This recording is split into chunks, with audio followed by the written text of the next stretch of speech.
შეპესე ბათუმის ავტოტრანსპორტის მძღოლების ნაწილის მოთხოვნების შემსწავლელმა კომისიამ მუშაობა დაიწყო.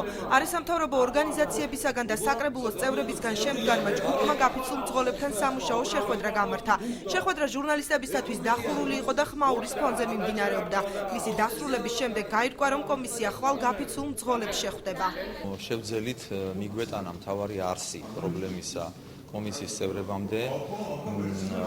ხვალ მოვლენ კომისიის წევრები და მოწვეული ორგანიზაციის წარმომადგენლები ადგილზე შეხვდებიან გაფიცულებს, რაც ჩემი აზრით არის ძალიან კარგი, იმიტომ რომ თავად ნახავენ იმას თუ რასთან გვაქვს საქმე და რა ხდება რეალურად და მე ვფიქრობ, რომ დადებითად უნდა გადაწყდეს საკითხი. ეს კომისია ხვალ ნაყოფიერად იმუშავებს, არ არსებობს ქალაქ ბათუმის საკრებულოში გადაუჭრელი პრობლემა, ჩვენ ყველა პრობლემას მოვაგვარებთ. თავარი არის, რომ მოქალაქეებს ჰქონდეს იმის შეგრძნება, რომ ყველა საკითხი და პრობლემა გადაწყდება ობიექტურად. საკითხის შესწავლის პარალელურად აჭარის მთავრობის თავმჯდომარე მძღოლებს მუშაობის გაგრძელებისკენ მოუწოდა.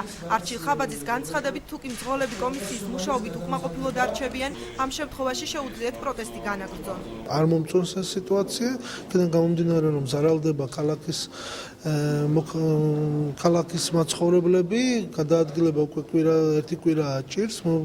ვფიქრობ, რომ ის გადაწყვეტილება კომისიის შექმნის გადაწყვეტილება იყოს სწორი, მოთხოვნაც უნდა შეფასდეს და ობიექტურად მიიღოს გადაწყვეტილება ამ კომისიამ.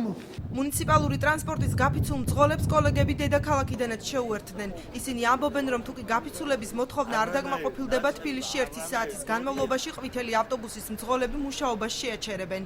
თუ არ დააკმაყოფილებენ ამ ერთადერთ მოთხოვნას, რომელსაც რომ აი ამ მამადუ, რომელიც აი აქ გზის და აი ამ ხალხს არაფრად არ აგდებს, აი ამ ლორიას თუ არ გადააყენებენ დღეს, ჩვენ დავბრუნდებით თბილისში და იქ გამაფრთხილებელ გაფიცვას გავუკეთებთ. ხვალ თუ არა ზეგ მაინც თბილისში 1 საათიან გამაფრთხილებელ გაფიცვას გავაკეთებთ აუცილებლად. ბათუმი კი უკვე მე-7 დღეა მუნიციპალური ტრანსპორტის გარეშეა დარჩენილი. ავტობუსის 2 მძღოლი მე-4 დღეა პროტესტის უკიდურეს ფორმას, შიმშილობას მიმართავს. გაფიცულების მოთხოვნა უცვლელია. ხო, მე შიმშილობ უკვე მე-4 დღეა, ხო გამიგეთ და გავაგრძელებ ამ გაფიცვას, რა თქმა უნდა, ამ შიმშილობას, რა თქმა უნდა. მე რავი, ნახოთ, მე მგონი არა, მარტო გიორგი ლორია და არა, შეიძლება ვიღაც მფარველი.